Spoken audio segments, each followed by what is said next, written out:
Baada ya gari kubwa kuangamiza watu katika sehemu ya daraja 2 mjini Kisii, jioni hii gari aina ya Probox lenye usajili wa KBK 944H limemwangamiza afisa wa polisi wa kitengo cha Magereza katika kile ambacho kinajulikana kwamba hit and run.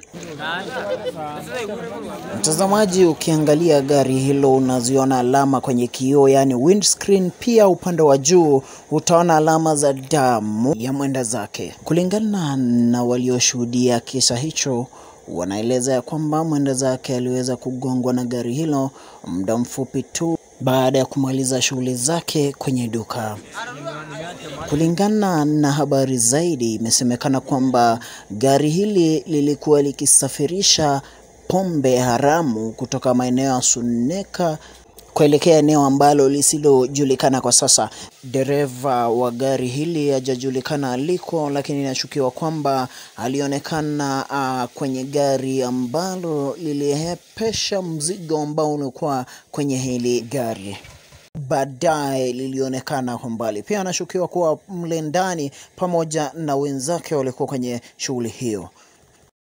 Ukiangalia upande huu ni kwamba aliweza kugongwa na upande wa kushoto wa gari hilo, na inaonekana kwamba aligongwa zaidi hivi kwamba gari lenyewe chuma iliweza kuumia kiasi hiki.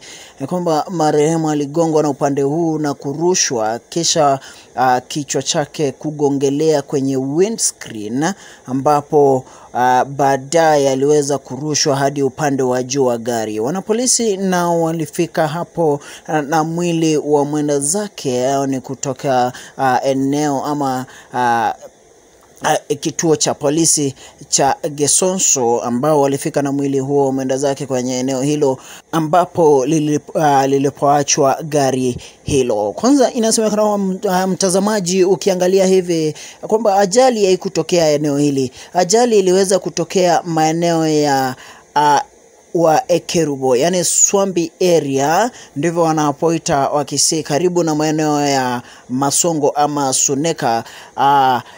Hivi kwamba gari hili liliweza kuepeshwa mbio hadi sehemu ya milimani mjini Kisii, ambapo liliweza kuishiwa mafuta.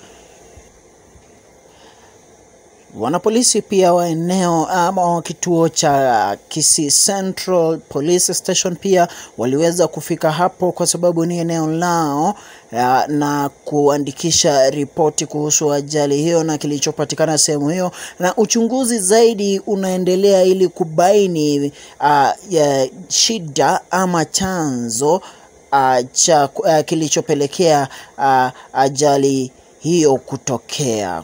Kulingana na walioshuhudia kisa ambapo walipokuwa wakibadilisha mizigo hiyo, wanasema kwamba gari lingine aina ya Probox liliweza kuchukua pombe hiyo haramu na kuiepesha, lakini gari ambalo mtazamaji umeliona hapo mwanzoni la Probox ambalo lilikuwa mbele yetu ni kwamba ndilo gari ambalo liliweza kuhepa na hiyo pombe, na washukiwa waliokuwa na gari hili ambalo linavutwa walikuwemo pale ndani. Wananchi wenye hasira walijaribu kuwatoa upande wa nani, lakini walizuiliwa na polisi. MJ Nyebende TV.